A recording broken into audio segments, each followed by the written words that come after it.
आइए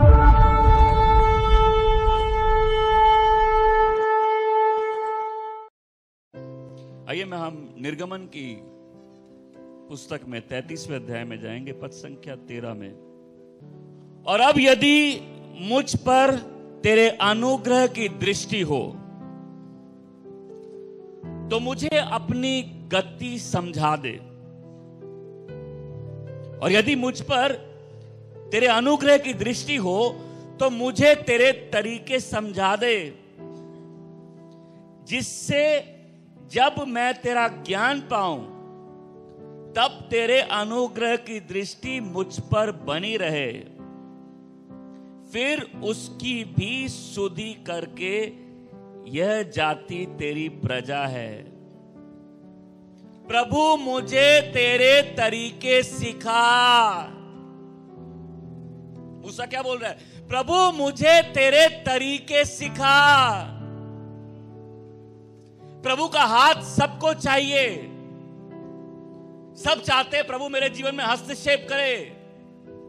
सबको चमत्कार चाहिए, सबको परमेश्वर के काम देखने हैं। एक आदमी है बोलता है, प्रभु मुझे तेरे तरीके सिखा। प्रभु मुझे तेरे तरीकों से वाकिफ होना है, मुझे तुझे जानना है। ये मूसा बोल रहा है, जो इज़राइल का प्रतिनिधि बना, जो इज़राइल को उस निर्जन प्रदेश से लेके जा रहा है।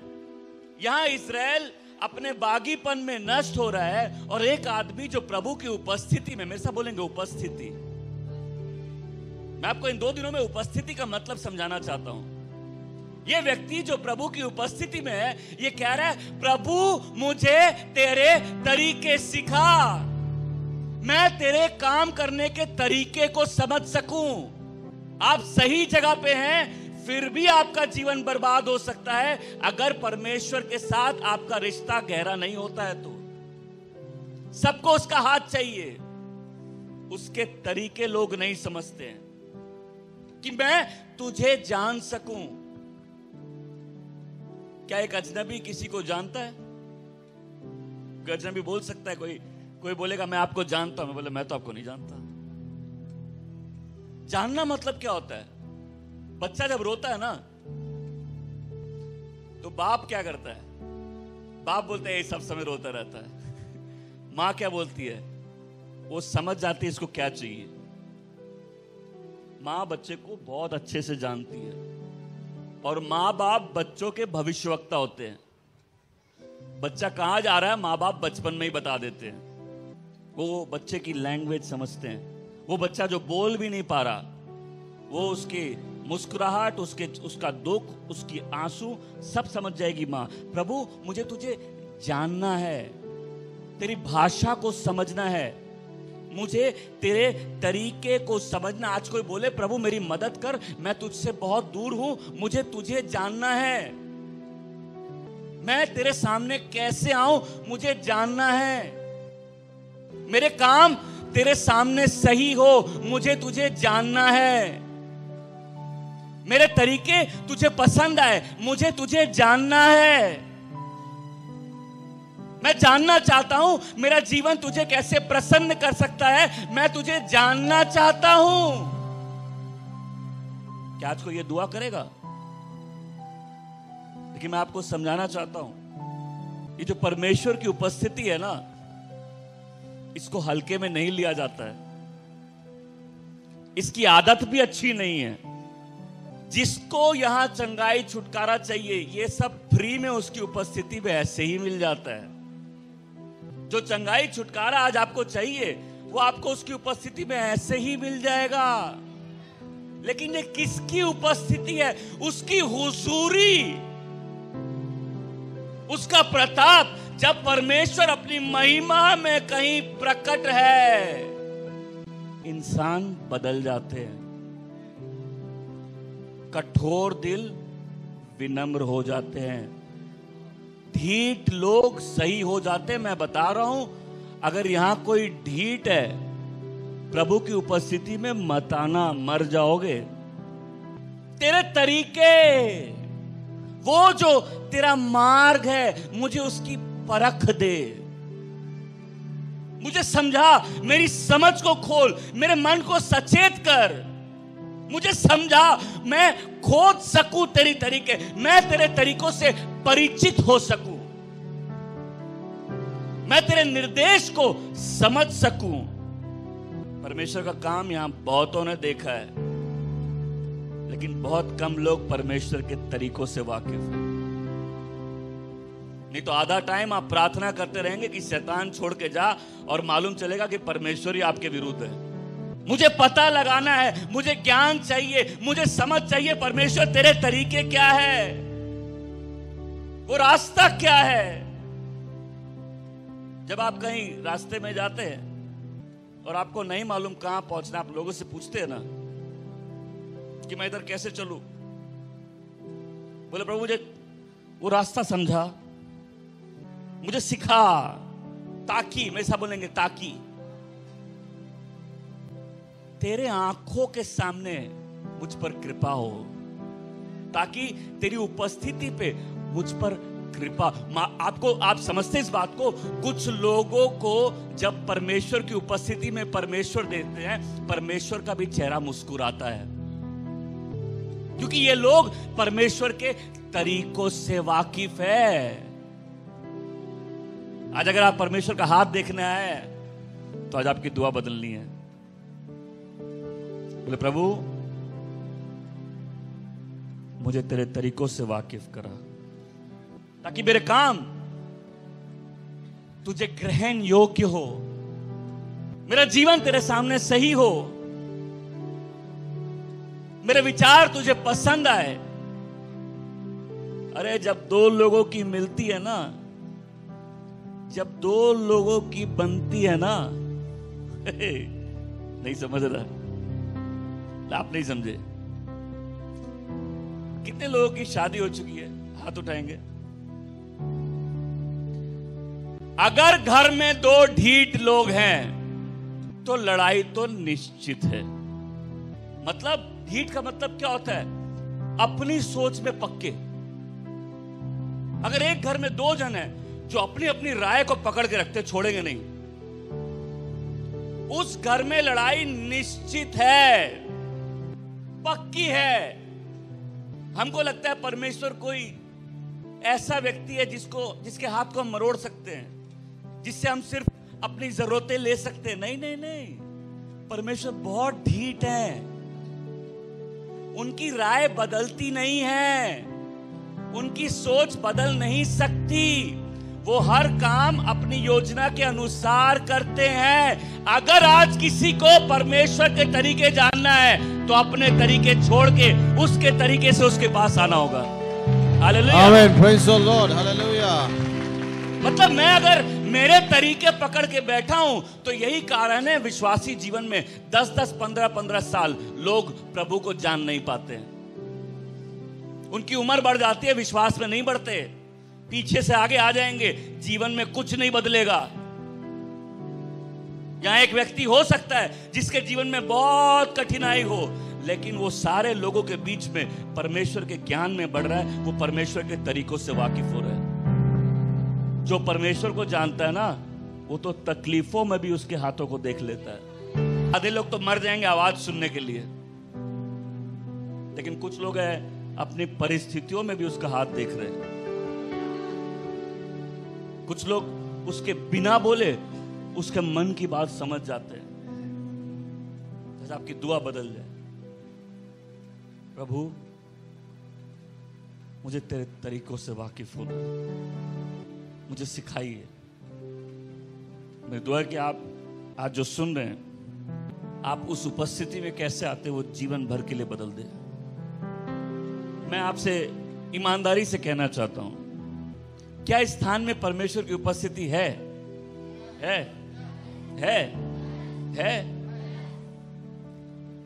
ये ढीठ व्यक्ति के लिए बहुत खतरे की बात है। ये एक ढीठ व्यक्ति के लिए खुशखबरी नहीं है, ये उसके लिए खुशखबरी है जो विनम्र होकर उसके पास आता है, जो अपने तरीके छोड़ के उसके तरीके अपना लेता है। लेकिन एक ढीठ व्यक्ति के लिए मैं बोलूंगा आपकी तकलीफ और बढ़ जाएगी। आइए मैं पहले इस स्टोरी का बैकग्राउंड देता हूं। इस स्टोरी का बैकग्राउंड है कि परमेश्वर लाखों ढीठ लोग को लेकर निकले थे। कितने लोगों को? और ये ऐसे लोग हैं, ना मूसा ना परमेश्वर इनकी जिम्मेदारी लेना चाहते हैं। दोनों परेशान हैं। परमेश्वर बोलता तुम जिनको लाए, मूसा बोलता आप जिनको लाए, हम नहीं लाए। मतलब ये लोग सिर दर्द है।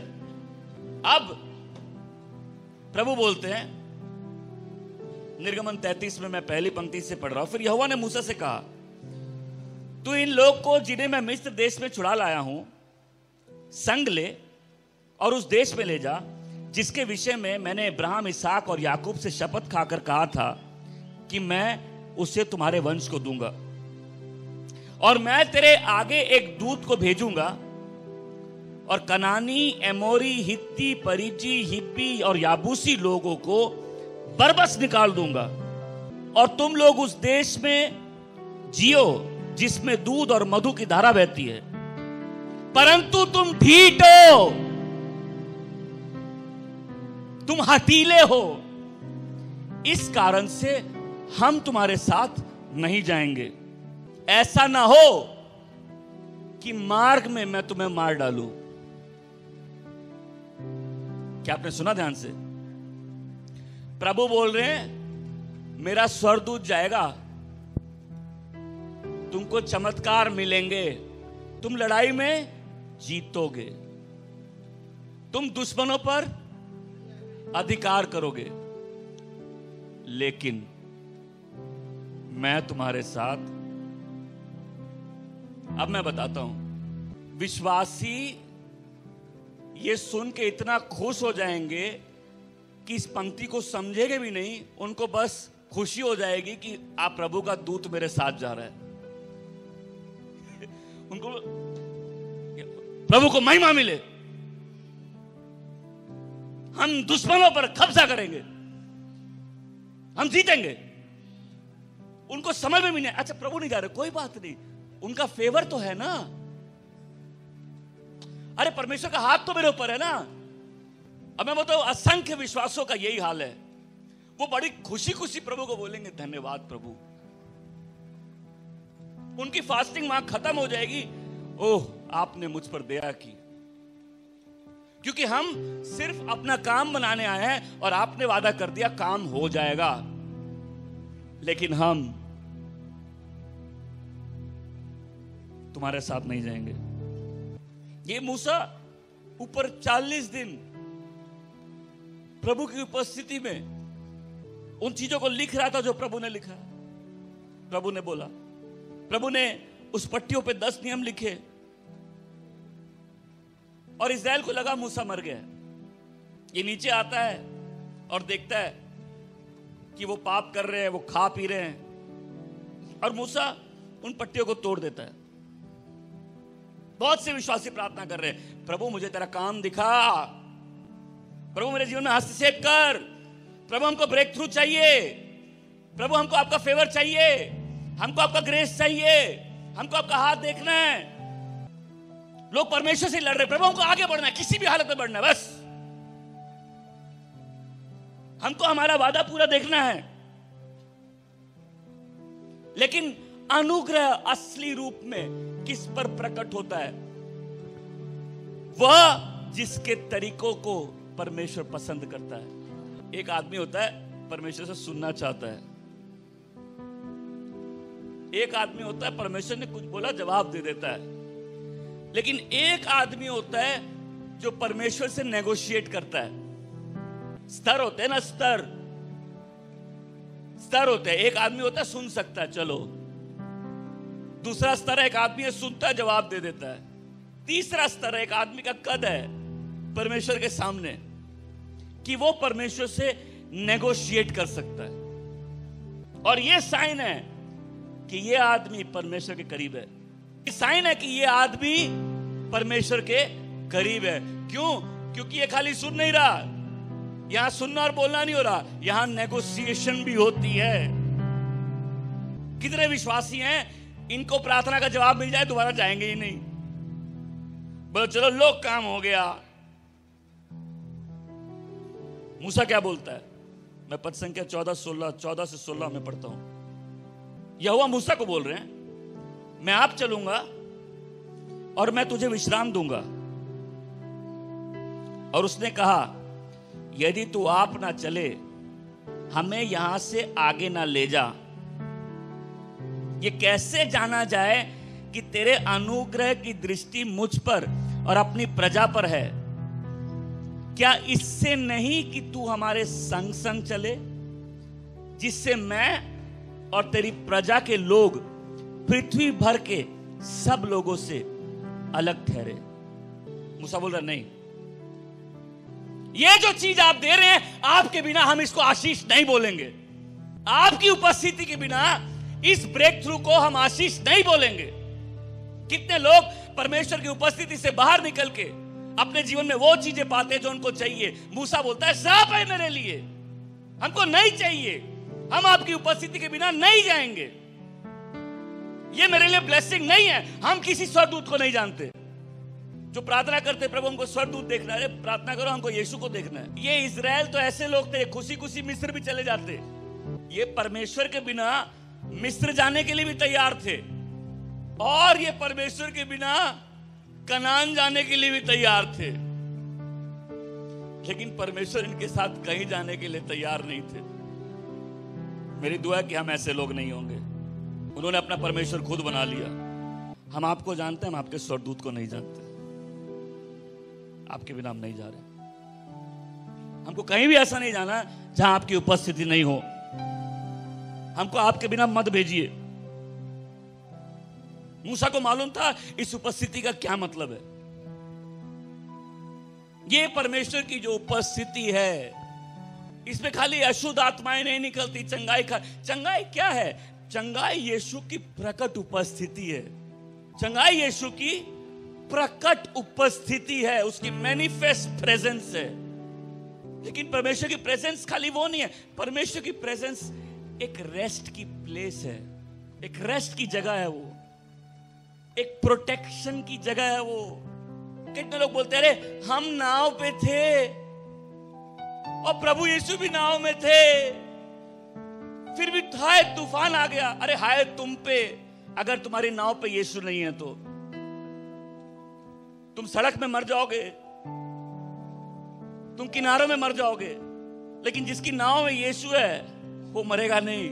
और जीवन में कुछ तूफान इसलिए नहीं आते कि प्रभु यीशु नहीं है, कुछ तूफान आते ही इसलिए कि प्रभु यीशु साथ है। वो आते ये दिखाने के लिए कि उसकी उपस्थिति काफी है। वो प्रोटेक्शन की प्लेस है, प्रोटेक्शन की प्लेस। वो सुरक्षा की एक जगह है, वो आशीष की एक जगह है, वो डरने की एक जगह है, वो सम्मान की एक जगह है। ये वही जगह है जिससे आदम और हवा भाग रहे थे जब उन्होंने पाप किया था। ये कहां नहीं जाना चाहते थे? अपने दोषी मन से उस जीवित परमेश्वर की उपस्थिति में नहीं जाना चाहते थे। और बहुत जन उस उपस्थिति में नहीं है। क्यों नहीं है? क्योंकि आपका दोषी मन लेके आप भागे हुए हो। तो पश्चाताप करके यीशु के नाम से आता है, वो पिता की उपस्थिति में आ सकता है। आदमी अपने बारे में बहुत अच्छी राय रख सकता है, लेकिन जब परमेश्वर की उपस्थिति आती है, आदमी को अपनी असलियत मालूम चलती है। यशायाह जब परमेश्वर के दर्शन कर लेता है, उसकी उपस्थिति में होता है, बोलता हम पापी आदमी, हमारी जुबान गंदी है। जो परमेश्वर की उपस्थिति जानता है, वो जानता है कि ये उपस्थिति हमको विनम्र बनाती है, यही उपस्थिति हमको बदलती है। जो लोग परमेश्वर की उपस्थिति में आते हैं वो डरते हैं, उनको डर लग जाता है अपने जीवन के लिए। परमेश्वर की उपस्थिति में झूठे देवी देवता गिर जाते हैं, उनका सामर्थ टूट जाता है। वो जानता है कि परमेश्वर घमंडियों से लड़ते हैं, इसके लिए स्वर्गदूत नहीं लगाते, वो खुद लड़ते हैं। और परमेश्वर विनम्र लोगों को अनुग्रह देते हैं और उनको उठाते हैं। आज किसी को प्रार्थना करनी, प्रभु मेरे कठोर दिल के लिए मुझे माफ कर, मेरी कठोरता से मुझे छुड़ा। मैं तेरे घर में हूं लेकिन तेरी उपस्थिति से दूर हूं। मैं तेरे कामों को देख रहा हूं, मैं तेरे तरीकों को नहीं जानता। जब सुलेमान उस मंदिर को डेडिकेट करता है, परमेश्वर को अर्पित करता है, परमेश्वर की भारी उपस्थिति उस स्थान में आ जाती है। और जो वहां याजक होते हैं वो अपने काम भी नहीं कर पाते, परमेश्वर की इतनी भारी उपस्थिति होती है। उस उपस्थिति में सम्मान की जरूरत है। हमने यीशु को इतना दोस्त बना लिया है कि हम भूल गए कि वो प्रभु ही है। पुराने विधान में जो व्यक्ति गलत रूप से आराधना किया, इस हारून के पुत्रों को, उनकी तुरंत मृत्यु हो गई। और हमको लगता है नहीं, नए विधान में परमेश्वर को नया जन्म मिल गया है। नहीं, परमेश्वर को नया जन्म नहीं मिला है। नए विधान में परमेश्वर ने सबको उसके पास आने का तरीका दे दिया है। जो सिर्फ एक परिवार के लिए, एक राष्ट्र के लिए था, परमेश्वर ने हर राष्ट्रों और हर जुबान के लिए वो द्वार खोल दिया है कि यीशु के नाम से कोई भी पिता की उपस्थिति में आ सकता है।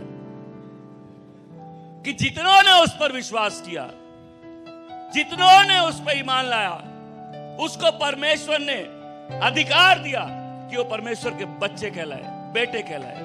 परमेश्वर नहीं बदले, उन्होंने आने का रास्ता बना दिया है। इसहाक अपने बच्चों को कहां आशीष देता है? परमेश्वर की उपस्थिति में। हारून को याजक कहां नियोजित किया जाता है? उसको कहां कंफर्म किया जाता है एक महायाजक की तरह? परमेश्वर की उपस्थिति में। स्वर्गदूत कहां खड़े होते हैं? परमेश्वर की उपस्थिति में, और वहां उससे सुन के अधिकार में चलते हैं। अगर शैतान को किसी के जीवन को तंग करना है, वो कहां आता है? परमेश्वर की उपस्थिति में। ये उपस्थिति वो जगह है जहां बिगड़ी बात बन जाती है। ये आधा है, और मैं बोलूंगा बहुत से लोगों की बनी हुई बात बिगड़ जाती है। मैं लोगों को बोलता, देखो वचन सुनो, आराधना करो, भावुक होकर प्रार्थना मत करो। हमें से बहुत से लोगों का प्यार खाली भावनात्मक है। जब तक गाने अच्छे हैं, डांस भी अच्छा है। जब जीवन के सुर बिगड़ जाते हैं ना, लोग डांस करना भूल जाते हैं। इसी उपस्थिति में प्रार्थना सुनी जाती है और उसका जवाब मिलता है। प्रभु ने वादा किया है, उनकी सुनेंगे, उनको क्षमा करेंगे जो विनम्र होकर पश्चाताप के साथ उसकी उपस्थिति में आएंगे। यह परमेश्वर की उपस्थिति न्याय की भी जगह है। एक दिन स्वर्ग और पृथ्वी भागेंगे परमेश्वर की उपस्थिति से। जब वो अपने सिंहासन पे बैठ जाएंगे तो भागेंगे, हमको नहीं आना इसकी उपस्थिति में। ये वो प्रतापी परमेश्वर है। आज कोई बोले, प्रभु हमको आपके तरीके दिखाइए, हमको आपके तरीके दिखाइए। जिस दिन आप उसके तरीके समझने लगेंगे ना, ये बहुत से लोग जो रो रहे हैं, इनका रोना बंद हो जाएगा। पतरस कहता है प्रेरितों 3:19 में कि यही उपस्थिति आशीष बन जाती है उन लोगों के लिए जो मसीह पर अपना ईमान लाते हैं।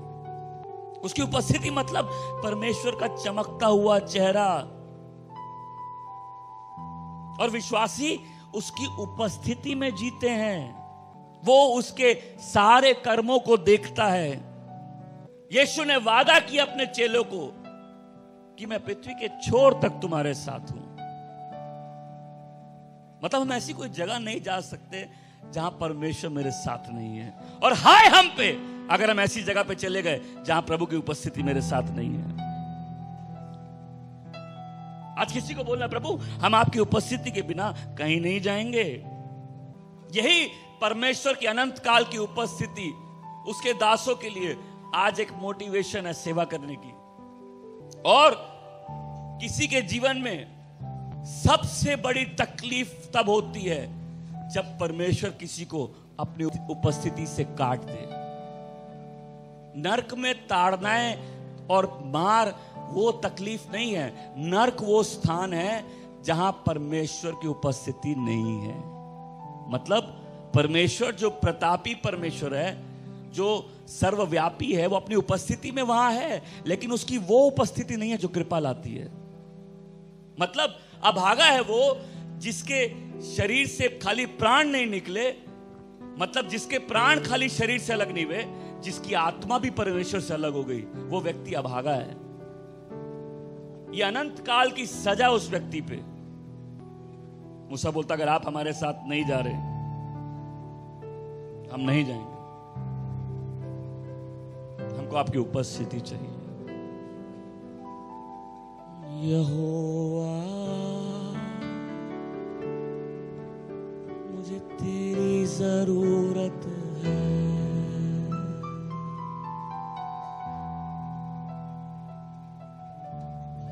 यहोवा मुझे तेरी जरूरत है।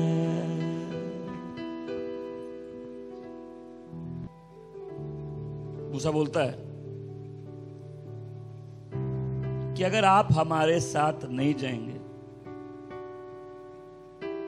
तो हम आपके लोग कैसे बनेंगे? अगर आप हमारे साथ नहीं जाएंगे तो हम आपके लोग कैसे बनेंगे? सुनिए सुनिए मेरी बात सुनिए। न पैसा, न धन, न दौलत, न बरकत, क्या चीज है जो एक विश्वासी के जीवन में रहती है? परमेश्वर की उपस्थिति। Praise the Lord. जोरदार ताली बजा के परमेश्वर का धन्यवाद करेंगे। क्योंकि वचन कहता है जब यूसुफ कारागार में था, जब यूसुफ जेल में था, बार बार वचन लिखता है और परमेश्वर उसके साथ था। बहुत से लोग हैं जो बरकत में हैं लेकिन परमेश्वर उनके साथ नहीं है। बहुत से विश्वासी है संकट में हैं, तकलीफों से घिरे हैं, लेकिन उनकी नाव में यीशु बैठे हैं। जीवन में कुछ छुटकारे भट्टी में ही मिलते हैं, नहीं समझे? क्योंकि डाले तो वहां 3 थे, लेकिन एक चौथा था जो मानव पुत्र जैसा था। और वो मानव पुत्र तब तक नहीं दिखा जब तक किसी को भट्टी में नहीं डाला गया। और उस भट्टी में भी परमेश्वर उनके साथ थे। मूसा क्या बोलता है? आपकी उपस्थिति तो हमको अलग कर देती है। आपकी उपस्थिति हमको एक विशेष लोग बनाती है। हमारे लाइफ में सबसे इंपॉर्टेंट चीज क्या है? आपकी उपस्थिति। हम दुनिया के सबसे अलग लोग क्यों हैं? आपकी उपस्थिति के कारण। कैसे मालूम चलता है कि परमेश्वर हमारे परमेश्वर है? आपकी उपस्थिति से। आपकी उपस्थिति हमको एक अलग डिस्टिंक्ट लोग बनाती है। अगर हम आपके बिना चले गए तो कैसे मालूम चलेगा हम आपके लोग हैं? बोले पूरी पृथ्वी में हम वो लोग हैं जिसका परमेश्वर परमेश्वर है। आमेन। कैसे मालूम चलेगा ये? लेकिन प्रभु बोले हम इनके साथ, क्योंकि ये लोग क्या है? ढीठ है। मैं ईमानदारी से पूछ रहा हूं। जब मैंने पूछा था शादी वाली बात, जिस घर में 2 ढीठ है, शांति है? आप भीख मांग के रोएंगे परमेश्वर से, परमेश्वर प्लीज मेरी पत्नी को सुधार दे, मेरे पति को सुधार दे, है ना? और आप जितनी प्रार्थना करेंगे ऐसे और लड़ाई बढ़ जाएगी। क्यों? हठीले हैं। हठीले मतलब क्या होता है? अपनी मत पकड़ के रखना, अपनी राय को सबसे ऊंचा रखना, अपने तरीकों को परमेश्वर के तरीकों से ज्यादा सम्मान देना, अपने सपनों को परमेश्वर की योजना के ऊपर रखना, अपने इरादों को ज्यादा तवज्जुह देना। और फिर लोग बोलते इतनी प्रॉब्लम क्यों है? तो ऐसे हठीले लोग थे कि परमेश्वर और मूसा दोनों इनकी रिस्पॉन्सिबिलिटी नहीं लेना चाहते। परमेश्वर तो हमको नहीं जाने के साथ, प्रभु वो मूसा बोलता हम भी नहीं जाएंगे इनके साथ, हमको आपके साथ जाना है। अब प्रभु उसको प्रॉमिस कर रहे हैं हम तुमको आशीष दे देंगे, हम तुमको बड़ा आदमी बना देंगे, हम तुमको अपनी शांति देंगे। बोले नहीं नहीं नहीं। तो प्रॉफिट खाली भविष्यवाणी नहीं करता है, प्रॉफिट प्रेयर करना जानता है, प्रॉफिट बीच में खड़ा होना जानता है। बोले नहीं प्रभु आप इन लोगों पे दया करिए, इसलिए जो लोगों की बहुत स्ट्रांग पर्सनालिटी है, उनकी लाइफ में प्रभु की उपस्थिति में आने के बाद बहुत प्रॉब्लम होती है। प्रभु किसी को प्रकाश ना दे। नहीं समझे? अब मैं ईमानदारी से पूछूंगा, कितने ढीठ लोग हैं यहाँ? हाथ ईमानदारी से, आप बहुत ढीठ हो बचपन से। दिखाओ पर हाथ, दिखाओ ये बार, दिखाओ हाथ। अरे शर्मा क्यों रहे हो? कितने बचपन से बहुत ढीठ लोग हैं, आपसे कोई नहीं लग सकता। एक बार हाथ दिखाइए, ईमानदारी से, ईमानदारी से हाथ दिखाइए। जिस दिन से आपने प्रभु को जाना है, आपकी प्रॉब्लम भी ढीठ है कि नहीं? अरे बोले ढीठ है कि नहीं? ईमानदारी से बोले ढीठ है कि नहीं? कोई भूत आपसे नहीं लड़ रहा है।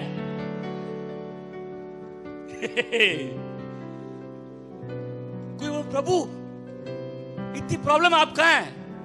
बोल रहे हम यहां, तभी तो इतनी प्रॉब्लम है। नहीं, आप नहीं समझ रहे? अरे ढीठ लोगों, जितने लोगों ने शर्मा के भी हाथ नहीं उठाया, समझो मेरी बात को। जब तक आपको चमत्कार चाहिए था, आप ठीक थे। आप याद करिएगा, जब तक आप यहां चमत्कार के लिए आ रहे थे, सब ठीक था। जिस दिन आपने रो पीट के प्रभु को जीवन दिया, प्रॉब्लम उसी दिन से बढ़ गई। हमको तो बोला गया प्रभु यीशु को जीवन तो सब ठीक हो जाएगा। हाँ, जिस दिन से दिए उस दिन से सब खराब हो गया। जो नहीं छिड़ा था वो भी छिड़ गया, जो प्रकट नहीं था वो भी प्रकट हो गया। प्रभु एक बार सब कुछ हिला देते हैं, जब तक किसी जीवन को चट्टान पर स्थापित ना कर दे। जब तक तुमको चिन्ह चाहिए थे, चंगाई चाहिए थे, सब ठीक था। ईमानदारी से बताना, जिस दिन तुमने प्रभु यीशु को जीवन में मांगा, उस दिन से प्रॉब्लम बढ़ गई कि नहीं? और फिर तुम बोलते भी हो मैं ढीठ हूं। सुनो सुनो, जिसके जीवन में छाप लग गई है ना, ये परमेश्वर का है, वो कैसे भी नहीं जी सकता है। जिसके जीवन में छाप लग गई है, वो परमेश्वर का बच्चा है, वो अपने हिसाब से नहीं जी सकता है। तुम बोलोगे भक्त हम पे पूरी आजादी है, तो लो, तुम्हारी आजादी तुमको मार डालेगी। नहीं नहीं, अभी भी नहीं समझ रहे। प्रभु आप मेरे तरीकों को ब्लेस करेंगे कि नहीं? प्रभु आप मेरी योजना को ब्लेस करेंगे कि नहीं? प्रभु बोल रहे हैं तेरे बगल में जो अविश्वासी है उसको तो जितना मांगेगा ब्लेस करेंगे। तुमको जो मेरी उपस्थिति में हो, तुमको हम पिटाई देंगे। जब तक तुम इस उपस्थिति में जीना नहीं सीख जाते। इसीलिए बहुत से लोग अगर सेवा के लिए बुलाए गए और वो कुछ और करेंगे, उनको समझ में आ जाएगा उनसे कौन लड़ रहा है। नहीं समझे आप? अभी भी नहीं समझे। मेरी लाइफ में भी एक दिन आया, मेरे को मालूम था हमसे कोई भूत पिशाच नहीं लड़ रहा है, हमसे परमेश्वर लड़ रहे हैं। और हमको मालूम था अब क्या करना है। उसके तरीके समझ आने लग गए कि जब कोई परमेश्वर का जन बन जाता है, उसका जीवन उसका अपना नहीं है।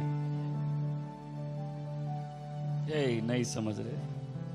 फिर जैसे भी नहीं जी सकते मेरे दोस्त, नहीं जी सकते। कोशिश कर लो, उसी का फल मिल रहा है कोशिश का।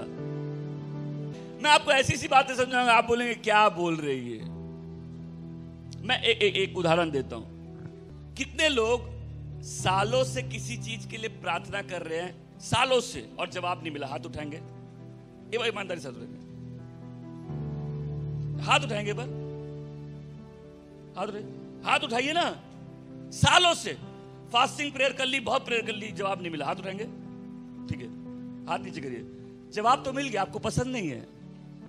जवाब तो मिल गया, आपको पसंद नहीं है, क्योंकि आप ढीठ हैं। आप बोल रहे प्रभु ये मेरी इच्छा है, आप ब्लेस करेंगे कि नहीं? प्रभु बोल रहे अविश्वासी को कर देंगे। इसलिए सारे चमत्कार जो हो रहे थे, जब तक अविश्वासी थे हो रहे थे। विश्वासी होने के बाद क्या हो गया? जहां हम सीरियस होने लगे, हम ऐसे बोलते, जब एक पहलवान था, मतलब पहलवान किसी को झापड़ मारते कान टूट जाते, मालूम है? तो जीवन में बहुतों को उठा के पटका। जब प्रभु में सीरियस हो गया ना, ईमानदार हो गया, सब पहलवान हो गए उसकी लाइफ में। उसके घर में उसको उठा के पटका जाता था। तो हम उसको बोलते, हम शरीफ क्या हुए, सब बदमाश हो गए। नहीं होता ऐसे, हैं? नहीं होता ऐसे। जब बदमाश व्यक्ति शरीफ होता है तो फिर क्या होता है? बोल प्रभु ये क्या है? बोले तो मेरी उपस्थिति के बाहर जब तक थे सब ठीक था, इस उपस्थिति में ढीठ लोग नहीं जी सकते। अब सुनिए मेरी बात, सुनिए, मैं इस बात को फिर से समझाना चाहता हूं। अगर आप सालों से किसी चीज के लिए प्रार्थना कर रहे हैं, आपने उपवास भी कर ली, अब ये फर्क आपको करना है। कुछ केसेस में ये आत्मिक युद्ध हो सकता है, लेकिन आप समझ जाएंगे जब मैं समझा रहा हूं। अगर आपने सालों से किसी चीज के लिए प्रार्थना की और जवाब नहीं मिला, तो जवाब तो मिल गया, आपको पसंद नहीं आया है। और मैं चिन्ह बताता हूं, हमेशा बोले चिन्ह। चिन्ह क्या कि जवाब मिल गया है? पूछे चिन्ह। चिन्ह यह है कि आप उस विषय में जितनी प्रार्थना करते हैं, जीवन में तकलीफ और बढ़ती जाती है। तो बोलो हम क्या करें?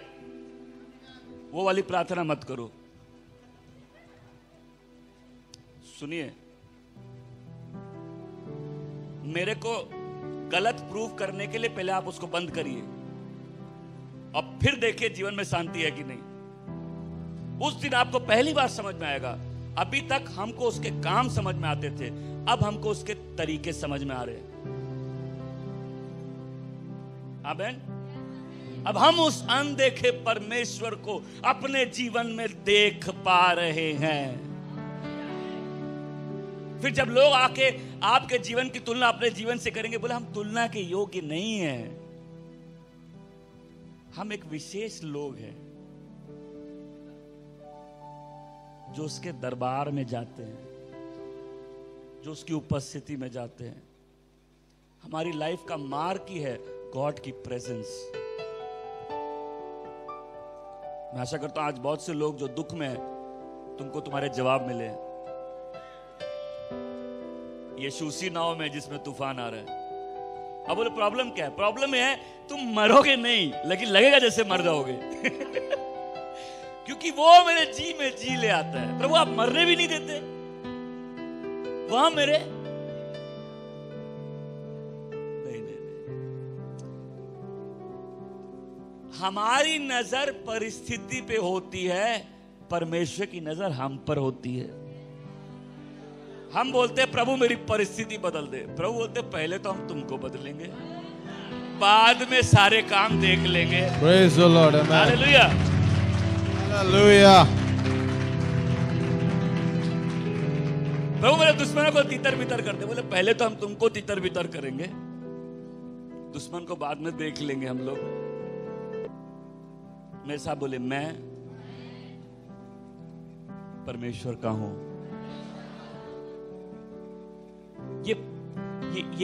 यही प्रेजेंस प्रूफ है कोई व्यक्ति परमेश्वर का जन है। इसलिए कुछ लोगों को अच्छे समय में भी उपस्थिति नहीं है कोई, कुछ लोगों को भारी तकलीफ में भी परमेश्वर की भारी उपस्थिति उनके ऊपर है। और ये कौन लोग है? ये वही लोग हैं चर्च में सबसे ज्यादा तकलीफ में, वही लोग हैं जो परमेश्वर से ज्यादा प्यार करते हैं। कब तक झूठ बोलेंगे इनको कि आ जाओ प्रभु के पास सब ठीक हो जाएगा। कलीसिया में सबसे ज्यादा तकलीफ में वही लोग हैं जो परमेश्वर के ज्यादा करीब हैं। जो खाली चिन्ह चमत्कार के लिए आए हैं, उनका तो चल रहा है जैसे चल रहा था। प्रॉब्लम तो उसी दिन चालू हुई थी जब हमने अपना जीवन मसीह यीशु को दिया। प्रॉब्लम तो उसी दिन चालू हुई जब हमने वेदी में अपने आप को दिया। और क्यों हुई ये प्रॉब्लम? क्योंकि अभी तक आदत थी परमेश्वर के तरीकों को जानने की, अभी आदत सीखनी है उसके तरीकों को जानने की। अब काम नहीं, उसके तरीके समझने हैं, तब दिखेगा। पर तब वो अनदेखा परमेश्वर एकदम HD विजन में अपनी लाइफ में क्लियर दिखेगा। तब घूम के देख के बोलोगे ओ परमेश्वर धन्यवाद, तूने मेरी बेवकूफियों को आशीष नहीं किया। प्रार्थना जादू टोना नहीं है और परमेश्वर कोई अल्लाह दिन का चिराग नहीं है। मैं तो बोलता हूं लोगों से, अगर तुम परमेश्वर से कुछ मांग रहे हो, ना क्यों नहीं सुन सकते? मैं फिर से बोल रहा हूं, अगर आप परमेश्वर से कुछ मांग रहे, ना क्यों नहीं सुन सकते? आप फिर क्या होते हैं? फिर वो उपवास नहीं है, वो अनशन है।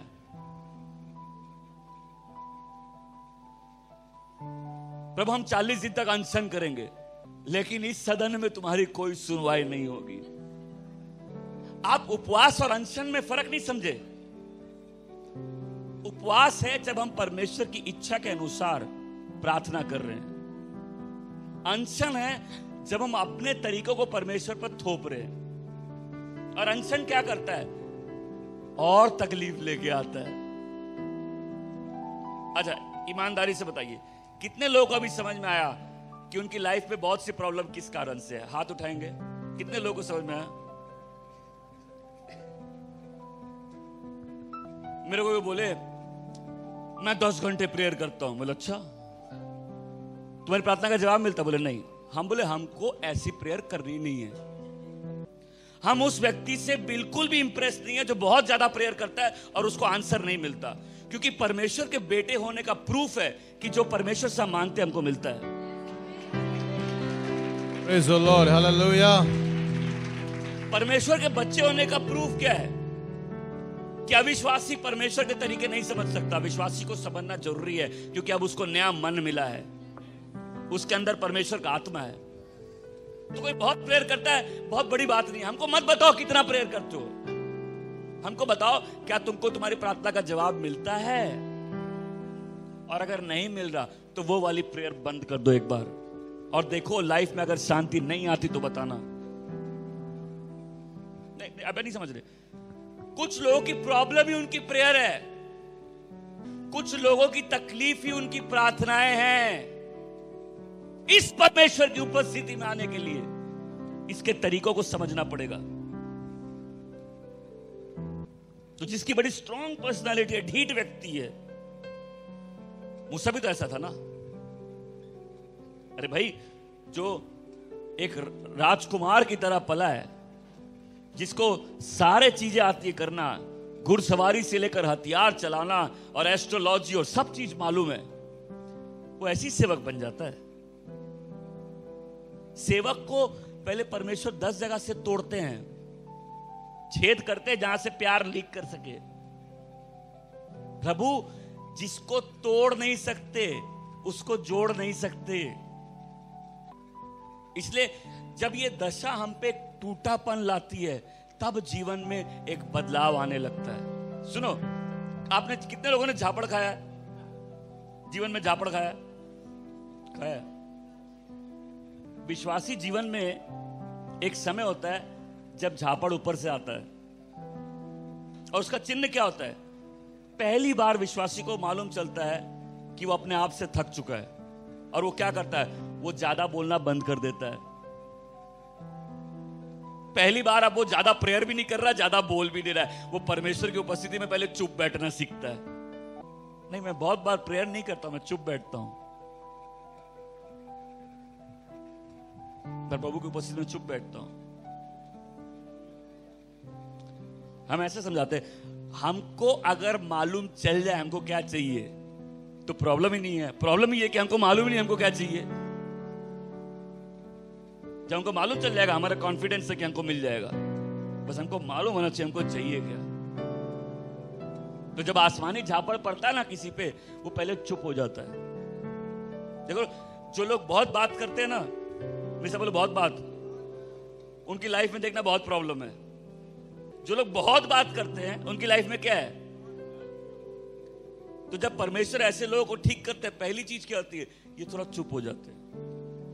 इनकी लाइफ में एक ऐसी प्रॉब्लम आती है जो इनकी खाल उधेड़ देती है, और उसके बाद क्या होता है? ये चुप रहना सीख जाते हैं। तो प्रभु के सामने आते, प्रभु आज बड़ी बड़ी बात नहीं करोगे, आज नहीं करोगे बड़ी बड़ी प्रेयर।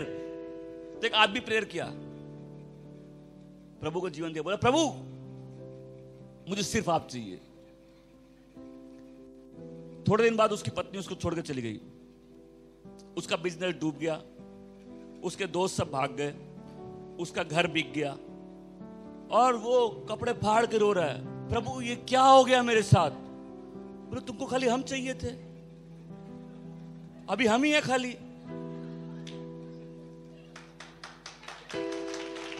अरे नहीं, प्रार्थना का जवाब नहीं मिला, नहीं मिला प्रार्थना का जवाब। पर तुमको खाली हम चाहिए था, हम मिल गए, अब क्या प्रॉब्लम है?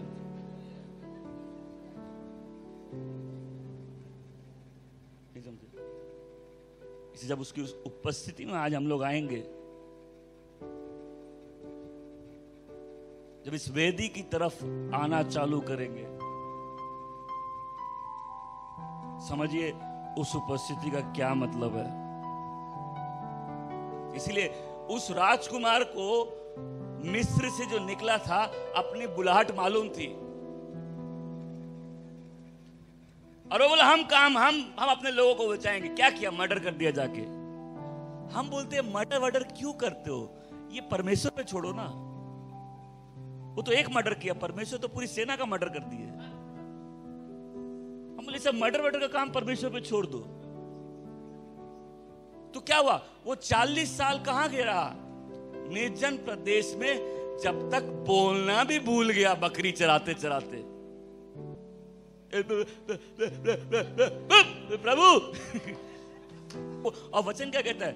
मूसा गिनती 12:3 में, और जो आदमी मूसा था वो बहुत विनम्र था, पृथ्वी के सारे लोगों में से वो सबसे विनम्र था। आप कमजोर हैं, इससे प्रभु को कोई प्रॉब्लम नहीं है। आप कठोर है, इससे बहुत प्रॉब्लम है। आप लड़खड़ाते हैं, इससे कोई प्रॉब्लम नहीं है। आप ढीठ हैं, इससे बहुत प्रॉब्लम है। आज किसी की दुआ होनी चाहिए, प्रभु मुझे हरा दीजिए, प्रभु मुझे हरा दीजिए।